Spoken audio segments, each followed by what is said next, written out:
Welcome back to Black News Tonight. Well, just a couple of days ago, the 74th annual Tony Awards were held to honor some of the best talents of the Broadway stage. Among the winners were extraordinary black performers like Andrea Warren and David Allen Greer. Our congratulations go out to both of them. And as we celebrate their wins, my next guest wants us to remember a tradition of black excellence in theater, stretching back, well, longer than you might think. In a recent published essay, poet and critic Maya Phillips describes a black theater that thrived in New York City 200 years ago. It was called the African Theater, and it's a captivating story. It's both a quote, an inspiration, and a cautionary tale. Well, here to tell us more about it is New York Times critic at large Maya Phillips, and she's also the author of an upcoming book titled Nerd. That sounds exciting. I can't wait to read that as well. Maya, thank you so much for joining us tonight. Thanks for having me. All right, I am excited about this story because I never knew anything about it. So let's start off by telling us a little bit more about the founder of the African Theater, William Alexander Brown. Who was he? And, who was he to the black community also in New York City before the theater even got started? So it's tricky because we don't actually have that much information about this theater and about this person, but we know he was a ship steward. We know that he was born in the Caribbean and he traveled around as part of his job as a ship steward. And he likely went to Europe and saw some theater there. Then he settled back in New York and he just wanted to start a space for black people for leisure. It was a leisure garden. So people after church they would go, they would hang out, they would listen to some performances, they would drink tea or have some ice cream, and eventually it transformed into the African theater. He got more performers and they got theater spaces, they got stages, and their audience grew. So it was an extraordinary occurrence 200 years ago. Yeah, 200 years ago. I mean, the African Theater opened in 1821. That's before the end of slavery in New York, and they had plays up until 1823. So, talk to us about the kinds of performances, 'cause I think people probably even back then were surprised to see the type of performances that they were putting on.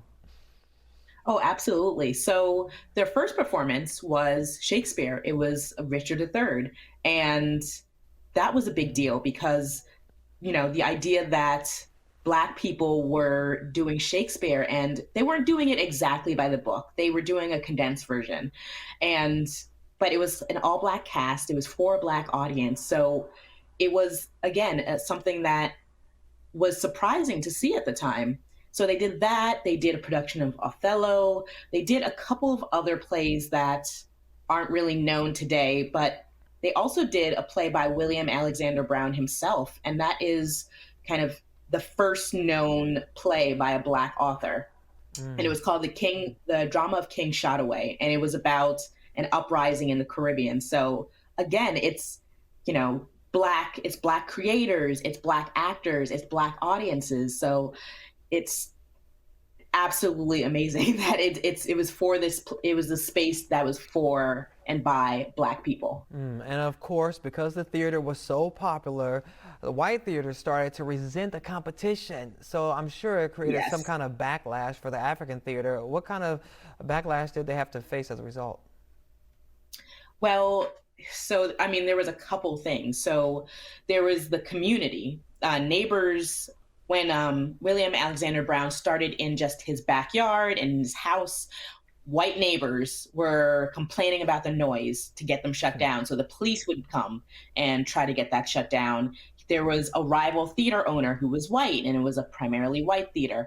And he didn't like the competition. So he was friends with the police. Again, their theater was raided, people were arrested. And then when the white audiences started going to the African theater's productions, they were acting very rowdy and they were just there to cause a ruckus, basically. And, William Alexander Brown, he faced a lot of hardship just trying to start up this institution. Mm. And you talk about them being integrated and some of the white people starting to go to that. So in your essay, you actually explain that when the African theater changed from an all black space into an integrated one, that there was a brutal disconnect, not only about what they were doing, but also about what the black versus the white audience expected to see on stage, expected to happen there. So can you tell us a little bit more about that and how does that relate to some of the challenges that black artists face even today? Yeah. So the problem was that these were white people coming to the theater expecting probably something like a minstrel show, Mm. basically, that they want to come, they want to laugh at the black people doing their little performance, you know? And the black audiences there were there to have a good time. They were there to have a night of theater. And so when these white audiences came and they would see something like Black Shakespeare being done, it was a shock to them, and they were not okay with it because it didn't align with their ideas of what black people of who black people were and what they could do. Because they were educated And intellectuals. mhm. Hmm. Exactly, exactly. And so that still happens today. I mean, it's not as blatant, but there is still this prevailing idea that black people or black stories can only look a very specific way. It can be black trauma. It can be, before it was black comedy that, there was this black face, there were black people there to clown and to be the comic relief. And that really limits us because obviously we are whole people with all of these dimensions. There's a whole large spectrum of experiences. And so we can do Shakespeare, we can do, tragedies, we can do comedies, we can do all of that. And I mean, it's a problem that still there's a struggle to get that diversity of material when you see black people on stage. It's a struggle, but I mean, wouldn't you say things are improving? We're seeing all black cast on Broadway. We're seeing them win Tony Awards. We're seeing Mhm. more diverse roles where they're not just criminals or baby daddies and different things like that that are being subjected to. Yeah. So we're seeing them broadening out. So would you say it's getting better, and what needs to be done to improve it even more? I would say, I mean, this is a great season. It's really great that the 200th anniversary of the African Theater is actually a season where we have all of the new plays on Broadway right now are black plays.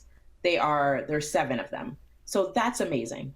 But the fact is, I'm worried that this is a kind of one and done situation. Like we have to keep the pressure on to make sure that the representation is maintained going forward, because there was this response in the theater recently during the pandemic, along with the Black Lives Matter movement, that there was a similar movement in the arts that a lot of people were trying to hold institutions accountable for not having enough black work and not having enough black performers and black audiences. So we're seeing an improvement now, but once again, I hope that we can continue seeing that going forward. Well, before you go, I know a lot of people are familiar with things like the Harlem Renaissance. This play was in Soho, of all places. It wasn't in Harlem. But what is being done to sort of revive the memory of this first African theater?